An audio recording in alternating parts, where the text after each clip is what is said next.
another edition of the Daily Racing Form, a weekend preview. Thanks so much for hanging out with us here. I'm Gino Buccola alongside Scott Shapiro with producer Lucia pulling the strings behind the scenes as we get you ready for a big weekend out at Churchill Downs. Scott, what I love about this weekend, it's claiming crown. So horses that run for claiming prices get a chance to run in big purses for stakes money. It's like a one-time a year thing where they really get a chance to shine, and it ends up having huge fields.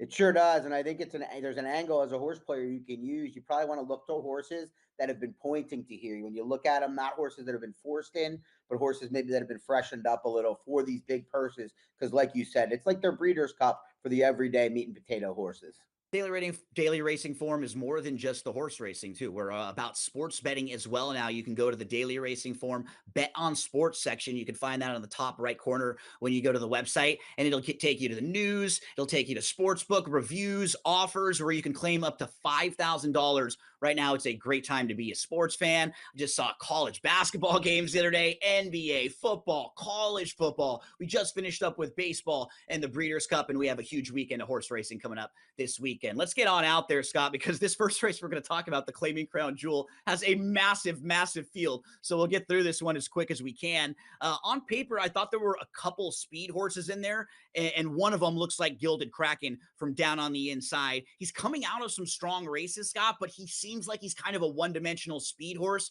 So I don't know if this race sets up for him all that well. I agree with that. When I look at this race, I'm going to definitely wager on this race. I like it from a handicapping perspective, and I'm going to play against horses that are going to be forward. I think Gilded Kraken down on the inside, no bargain with speed to his outside. Scott, you and I have already talked this week about this race before. I know one of those horses you might be wagering on is the 2, Cadet Cours, who should get a really nice trip coming from off the pace in here. Yeah, 15 for 41 in his career. I think he's amongst the best finishers in the field. If you look at the time for and pace projector, he doesn't have the chiclet, but with the inside draw, I think he's got a chance to save ground and have the best final punch. And that's the horse I like most in this spot. Happy Strike is really sharp. He has won 4 in a row, but his wins have been over at Prairie Meadows. It's a racetrack that's a little bit softer company than what he's going to be facing on Saturday. So I kind of want to make him prove it to me before kind of seeing where he stacks up. I agree. And, if you're not familiar with the different tracks, I think the best way to kind of look at it is look at the price he was in the races beforehand. It's similar class levels, right? I mean, he was 10, 50 to 1 and 30 to 7 to 1 and badly out finished.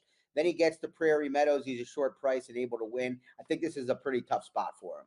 As we move to Overstatement, we're coming at a horse who was a winner last time out at Keeneland. We have a replay of his win last time out. I thought this was a good performance, Scott, but he's going to need to kind of step up again off of this effort. He does have a win at Churchill Downs, and with his running style, he could get a nice trip. I think they'll be moving early on in here. I just don't know if he's quite good enough to beat this field. Right. Yeah. I mean, when I talk about playing against speed, you kind of want to have horses with somewhat of this running style. You might not be all that far off of it, but the mile 1 1/8, and he has been taking on lesser company. I'm a little bit dubious on whether he's going to be finishing full run against this group. We have Alternate Reality next. He's going to add the blinkers. And for me, I'm a little bit concerned because he's a horse who's 0 for his last 6, and he's not been really successful going longer. We've only seen him going this mile and 1/8 trip a couple times. What are your thoughts on Alternate Reality? Yeah, 0 for 5 at the distance. The blinkers going on. It seems a little bit of a stab. It's good to see Brian Hernandez Jr. back in the saddle. Kentucky Derby winning rider on Mystic Dan was hurt out a little while. Joe Sharp-Barn, who he rides for here, just hasn't been quite as hot as they have been most of the year. Walaka is a deep closer. He has a couple wins at Churchill Downs. He was able to get by Alternate Reality in that most recent win on September the 28th at Churchill. What do you think about his chances here? Well, another horse that will be, potentially with the right running style. He's run some good races over here, and he's 2 for 5 at the distance. But one of those races is a recent one. It's the Presque Isle Downs, and that's over a different surface. So little bit questionable if this is the right surface and he's good enough, but maybe he's running on for a slice. Give you some pros and some cons for double your money. Has some speed, can pass horses, 12 straight top 3 finishes. And we're watching one of the wins right here. This was most recently at Aqueduct. So he showed us he can step up and win at Aqueduct. I do wonder, though, a lot of his best races have been at Parks. He's probably going to be forwardly placed in this race, and I'm not sure if that's exactly where you want to be. So I can go back and forth on him, Scott. He wouldn't really shock me, but I like others a little bit more. Yeah, and he's one of the shorter prices, 8 seconds in those races. So while he runs his race, he doesn't always have that nose for the wire. He's cutting back in distance. But the one positive I'll say, and I don't really love him that much, but this is a barn that I think this is their only horse. So they clearly are very mapping out their plan all along here. So double your money is in good form. I could see him hitting the board. Legree is the next one. And Scott, I like this horse a little bit at a big price. I think you can put a line through his most recent race on the turf. You can look at that August 31st race at Saratoga. He's a pretty good fourth behind three horses who would all be very tough in a spot like this. The only time he was in for the tag, he won. That was the race that qualified him for this. Is he going to need the right kind of trip? Is he going to need to improve a little bit? Yes and yes, but I'm hoping he can sit maybe fourth or fifth in here just behind the speeds, and he should be a really big price. So a horse I'm going to be including. Yeah, I got taken there by Al Stahl, who didn't take a large segment of his horses. Spotted him to win. He was in a good spot. He got claimed. Now he, has to take on tougher company. I'm not as high on him as you, but at 30 to 1 with the right potential running style, I will leave it alone in terms of talking you off him or anybody out there. I think you like the next horse a little bit more at a decent price too. Horse who comes out of a fourth at Ellis Park was well behind Burning Hot, but this is one who could get some pace to run at. Has run well at Churchill Downs and has been in some pretty sharp barns. Do you give this guy a chance? I do. I think he, maybe on the win end, a little up against it, but he was the one that had the late LP Chiclet on the Timeform US pace projector. And he could be making the last move or one of them. Two of his four wins are over this track. And I like that they went back to reclaim them. These same connections, HRH Racing and Eddie Keneally, the trainer. HRH Racing, they generally own one horse at a time. I know them. This horse could be live at a big price.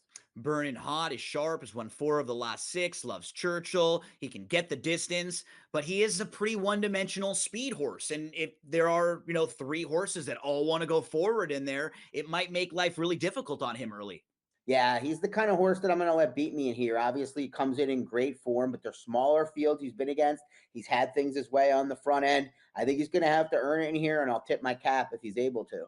Dan Samo is really honest, Scott, but he just doesn't mind settling for those smaller awards, right? You can see he's got the 5 wins, 10 seconds, 8 thirds. So maybe an underneath type to use in some of the bottom of exotics, because I could sure see him picking up some pieces here. I just don't know if he's this good. Yeah, and he also has a tough post, but the price is big. He's hit the board in 4 of his 8 starts here, and he does have potentially the right running style, but he could get caught very wide early in this race. It's tough to knock Navajo Warriors' overall form as of late. I mean, he's won 5 in a row. He's done it at a couple different tracks, Santa Anita, Saratoga, Churchill. He was in the Bob Baffert barn early in his career. I like a lot about him, just the price. I don't want to take too short a price on him in a big field like this. He comes out of a race where the track favored closers as well. So this is the kind of horse you're going to look to more to poke holes in. Obviously, there's a lot to like about him. He's got the top rider in the country coming in great form. Point Doom is one of those speed horses we were talking about. He's sharp right now, Scott. He's won 2 in a row, but he's drawn way to the outside. He's got speed down to the inside and speed a little inside of him there. So he's going to really earn it if he wins this race. Yeah, and one of his this 2 start 2 back, I went back and watched. He takes a lot of urging to get out of the gate, and that might work from the inside. Going to be a tall task here for a horse that's another one in good form, but has done his best running on the front end. Rounding out the field is American Law. His best races were about 2023 to the middle of 2024. He hasn't quite gotten back to that level, and he's hooked way out wide. Another one who has a lot of minor awards, lots of second and thirds too. He's going to have to earn a minor award here the hard way because he's very likely to be stalking wide with 3 speeds at least to his inside. He's one of the least likely winners here, but again, a big price. There are a couple more races throughout the day on Saturday, just like this. Huge fields, really, really competitive. Scott, we round this thing out with our selections. You're going to go to the 2 horse, who's very fair price. You'll go 2, 9, 12, and 7 for me. I'm going to take a shot at a horse who's 30 to 1 on the morning line. I'll be using some of those even numbers, 8, 12, 2, and 10. Don't go anywhere. We'll hit the graded stakes race, a preview of the 3rd at Churchill on Saturday.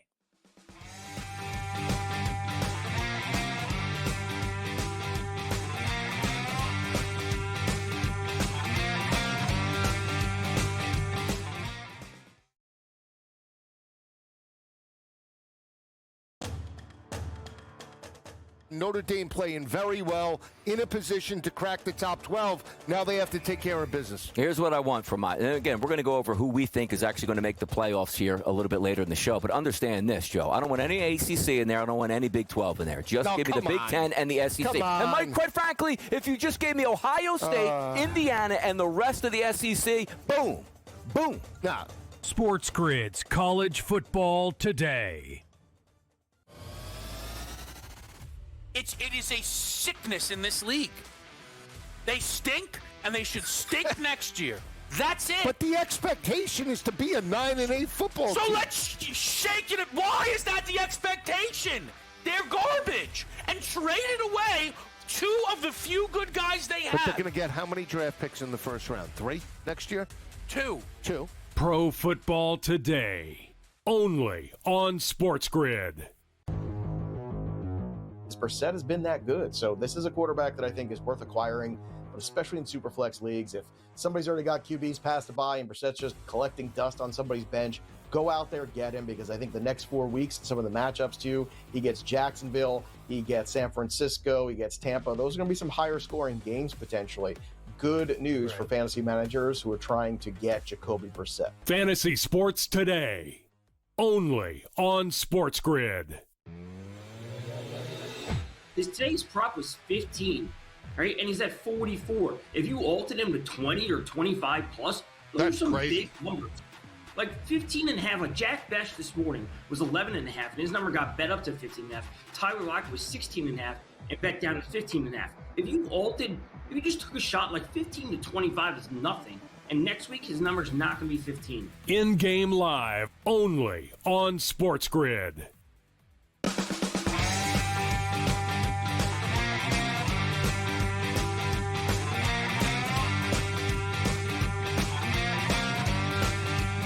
Welcome back to the Daily Racing Form weekend preview. We're going to go to race number 3 earlier on the card at Churchill. It's a smaller field, but is a graded stakes race, Scott. And there are a couple really nice fillies and mares in this field. Before we get into them, we're going to talk about one of the new tools that Daily Racing Form has. Scott, I think when you and I were younger, AI meant Allen Iverson for me. He was awesome. He had that crossover. I had some shoes, some AIs, but AI much different now. And if you ask DRF AI questions about particular horse races or a day at a certain track, this will help you out. If you're someone who maybe you don't have hours and hours to do the prep and the research, what I do, Scott, is I'll ask it, hey, can you find me some 10-1 shots and above at Churchill Downs in the late pick 4 on Saturday? And then it gives me like 2 horses in each race to take a look at. Then I can dive into them and go, you know what? I want to use that price in there. So AI, get the DRF AI, and you can ask AI. It will help you out when you're handicapping. It'll save you a ton of time. Use that QR code right there on your screen. You can take a look at some of the sample questions. Scott, Churchill Downs, race number 3. It's the grade 3 Chaluki on Saturday. It's a 1-turn mile. We have some really nice filly and mares in here, 3-year-olds and up.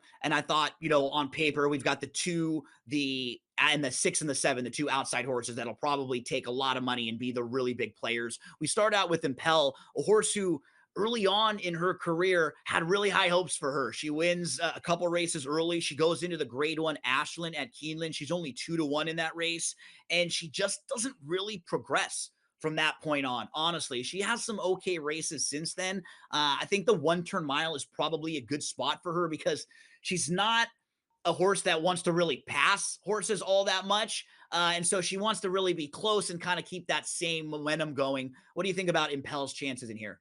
Yeah, the mile at Churchill is unique. It's 1 turn. There's a couple other tracks like that, Gulfstream, Aqueduct, Belmont, but a lot of 2-turn 1 miles. But she did win over this 1-turn mile, to your point, 3 back. Otherwise, I'm with you. I thought there was a high hopes for this filly to be one of the top Brad Cox younger, like 3-year-old fillies in his barn. Didn't really pan out. I feel like they've been searching for her niche. Hard to knock a horse that turned almost 600,000 and coming in with 2 wins. But I think she's going to be in a tough spot here down on the inside against this group. A more positive. 2 starts back at Ellis Park. She defeated a horse named Regald, who came back and won the grade 3 Delaware handicap and then finished 3rd in the Breeders' Cup Distaff. So that form actually has come back pretty well. we move to the 2, Shred the Gnar. She's a nice filly, Scott. She's run 3 times. She's almost undefeated. Her 2 wins came by 6+ and 7 lengths. She has good speed. She actually showed us she can sit off the pace a little bit. And this barn, trainer Brian Lynch, is proven with horses coming off of a long layoff. I think he's at 19% over the last 5 years and a really nice ROI if you're just betting his horses off the long layoff. So she seems like she might be the speed in here. She looks like the quickest on paper. She has an unlimited upside, basically, and it doesn't take a genius to see that. She lost by a neck and then 2 big wins. Now, they did, she did have things favorable in those races. She dominated in her last 2, and she goes to the sidelines in the middle of the year, right before the Kentucky Derby was run, and we haven't seen her since.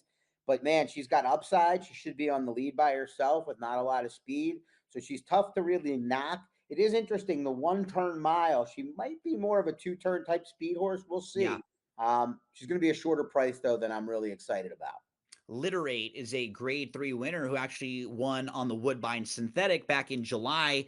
She hasn't been competitive, though, in her last couple races, Scott. She does move into the Brad Cox barn. If you're making a list of like top 5 trainers in all of North America, he's on that list. And if you're making a list of top 5 riders in all of North America, Irad Ortiz Jr. is on that list. So off of just connections alone, you probably take a second look at Literate, but I got to see a little bit more from him now moving to the dirt. Yeah, it feels like it's just a starting point for this new trainee for the Cox barn. And, Irad happens to ride for this barn, so it's not every time he's riding a live horse. Feel like you could get caught here. I mean, big price, 10-1, but she's going to be way out of it. This feels like I said, like just kind of a prep to get her ready maybe for another spot. That's another point, right? She doesn't have a lot of early speed, and I don't know if they're going to be flying early in this field. They're probably going to all be pretty content with their positions. Runway Diva is grade 3 place, but just one for the last 9. Does get Jose Ortiz, though, who's been very, very good over the last year or so in Kentucky. What do we do with this scout? Jose is the positive here. This is a barn that doesn't have a lot of runners, hasn't had a lot of success this year. I think maybe more of a grinder than that 1-turn mile horse type horse. We have to have a little combination of sprint and stamina. So I'm not really all that in a Runaway Diva, but I'm not giving away much. She's the biggest price on the board. Zadorsky is the next one, Scott. She was 4th in her most recent race. The problem is she was well behind the winner, who is One Magic Philly, who's drawn right to her outside. So she's going to have to improve 7 lengths on that one. Some of the positives for Zadorsky, she does have a couple wins at Churchill Downs. Distance shouldn't be a problem for her. I think the 1-turn mile should be fine. I just don't know if she's going to get the trip, and I don't know if she's quite as good as the top 3 in here. Yeah, I think it's a reach to get to any of the non-top 3 in here on top. Yeah. I prefer Zadorsky of the 3 long shots only because of the distance. I think, and the track, I think she likes it here. Obviously, you see her with some success over and off track, but the 3 long shots are all up against it. One Magic Philly is the 6. She's had an interesting career. She got really good last year in 2024. She won a few races in a row leading into the Breeders' Cup Filly and Mare Sprint. And then she tailed off a little bit, but she was facing some really good horses along the way. This was a bounce back performance for her, and this was her first start in the Brendan Walsh barn. Shout out to Brendan Walsh. Took a picture with him and Frank Miramati at the Breeders' Cup. Always bet Brendan in Kentucky. That's the rule here. One Magic Philly should sit a pretty good trip in this one, Scott. Should stalk just off of Shred the Gnar. This is a filly that I think is going to get the run of the race and is in maybe, if not the best form, one of the best forms coming in. I like her if she's going to be 3-1. Ragtime rounds out the field. She'll add the blinkers. She's classy. I mean, in her 5 races, she's won 3 of them and a second and a third. In her last 2 starts, though, she's gotten a little farther back than she had earlier in her career, Scott. She's going to add the blinkers, which helped her in her first couple races, but now you're blinkers on, blinkers off. You're coming back on now. I respect her ability. I think she's, very likely winner of this race, but I prefer the horses who have a little bit more speed, like One Magic Philly, to maybe get the jump on her. Here she is coming late on the scene. Yeah, I'm going to hope she comes too late on the scene once again in here as well. Don't see the race setting up for her. Maybe the blinkers will be the equalizer for her to get her more into the race. I see it maybe more as a negative, not really what Mott probably wanted to do ultimately. I agreed with your sentiment, Scott. I had a hard time getting around the top 3 in here, and you and I are kind of looking at the same in here. We go 6, 7, and 2. You're going to go 6, 2, and 7 there with One Magic Philly as the top selection.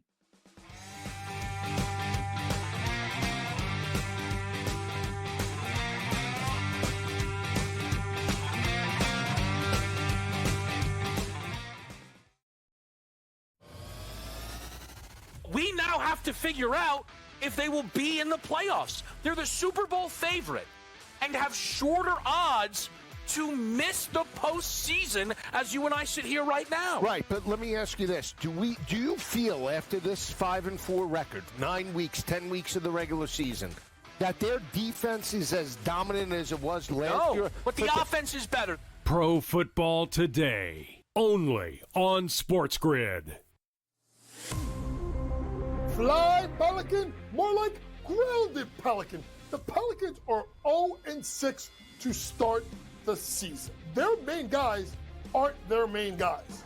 And it comes to a point where, what do you do if you are Joe Dumars and the leadership of New Orleans? Pro Basketball Today, only on SportsGrid.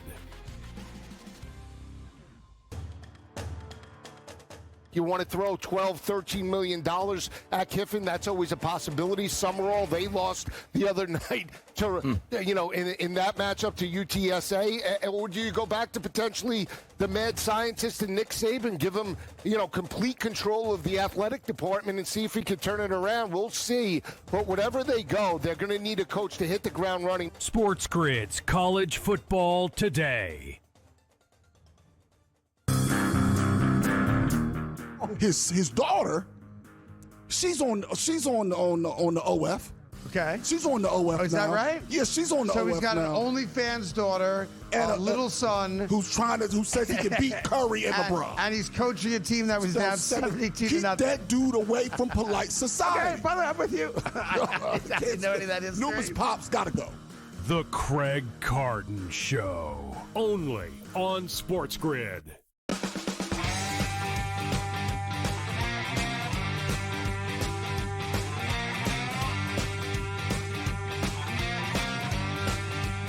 Such a big day on Saturday at Churchill Downs. I mean, there are some really good betting races. So we wanted to go through the card and give a couple races where we had strong opinions. And one of those first races was in race number 4 on Saturday. This is a race on paper I thought has a really good amount of early speed in here. They're going to be going 6 furlongs. I mean, when you see a horse like Wound Up from Southern California in the race, they'll be flying. I mean, Sharp Warning is really, really quick. Concrete Glory is very, very fast. I wanted a horse that can sit off the pace a little bit, that can close. Raymond is actually coming in from Prairie Meadows. But if you look at some of the races, I mean, he's faced some pretty nice horses like Glenn Gary, who's 7 for 15, and Skelly. I think he gets a good trip, Scott. He's 6-1 on the morning line. Anything above like 9-2, I think is a fair price, and that should give me some nice value in there. So that's race number 4, which is one of these claiming crown races. They're really good big fields on Saturday. Scott, you've got to play, I believe, in race number 7. Yeah, and it looks like Raymond's coming in fresh, and I remember that horse when he was younger in the Steve Asmussen barn. Race 7 for me is the 1 turn mile, and it is one of the claiming races as well. I think it's the Glass Slipper, if I'm not mistaken. And I think the pace should be honest and contentious in here as well. Jubilant Joni won this race a year ago, and there's some speed horses that have come in good form, but I'm going to go to the Jose Ortiz. We talked about Jose being, we didn't talk about him being Irad's brother, but amongst that top 5 list, you put Irad in there, Jose there as well. Yep. And I thought this horse took on a better field last time for sure in the Maryland Million. I know that was state breds, but those aren't claimers. And I think he's got the right running style. I think Jose with the speed right to his inside is going to be able to angle over, sit kind of a mid-pack trip and get a good setup here. So I like Next Girl for the Robert Bales barn, a Mid-Atlantic barn. This horse has never been to Louisville, but I'm hoping that she takes to the new surroundings. Yeah, when you just look at some of the races that she's exiting, they're just some really strong races at Laurel and Colonial. Not a lot of claiming races, a lot of those non-winners of 2 allowance races as well. So just one thing you're looking at, and I'm looking at, what have these horses been doing recently? What races are they coming out of? And some of them are coming out of some really strong races like Next Girl. We move to my next best bet on the day, and this one's going to be in race number 9. It's interesting. The first horse I was just talking about in the 4th race was a situation where I thought there was a lot of speed and it could set up from someone from off the pace. This race in the 9th race, I think it's the opposite. I don't think there's much speed on paper at all in this big field. I think Soze is the one to catch. You look just a couple starts back, this horse was winning at Monmouth Park, at Delaware Park. There's a lot of wins at Parks. The concern that I have, 7 furlongs might be a little bit pushing it for Soze. I will probably include, Scott, Take Charge Smiling, who I think could sit right behind and maybe fall into it. So I'm looking for some speed horses. But if you're playing like a late pick 4, pick 5, something like that, I want to throw in a couple of these horses that are going to be forwardly placed like Soze. So I'm going to give that one a big look. I think Soze is double-digit odds on the morning line. It should offer you some really nice value in here. Yeah, 12 to 1. And, speed can forget what kind of class level it's up against often if it gets brave on the front end. I'm going to go to the last race for the last play. And these are kind of, you can combine these races for some horizontal wagers as well. Some of our thoughts and some of your own as well. And this is the Tiara, the Claiming Crown Tiara. Risk Manager is a deserving favorite in here. 11 for 36 in the career, 3 straight wins. Mike Maker, Tyler Gaffleone, they know their way around and to this winner's circle. But Nantasket Beach does as well. This is the son of Street Boss that won a race impressively. In fact, knocked me out of the horizontals that day. So I remember him quite well. Last time out, he was shipped into Saratoga for this low-profile barn.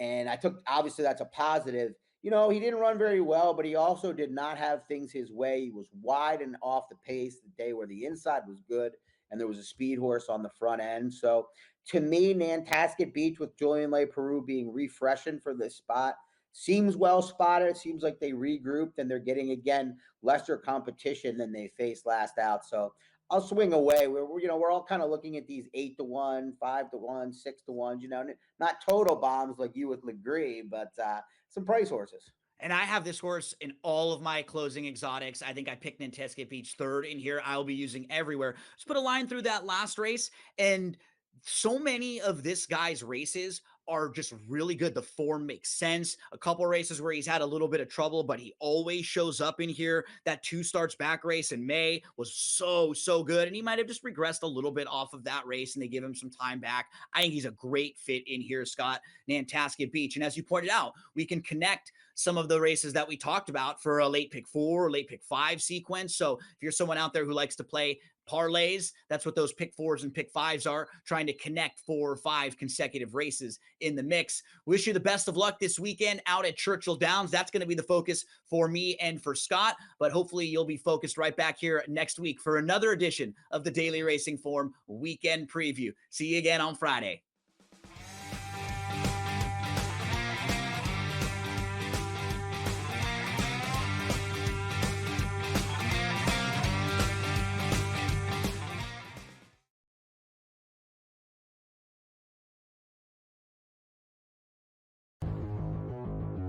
The rest of the wide receiver group is underwhelming. Kincaid's had some moments.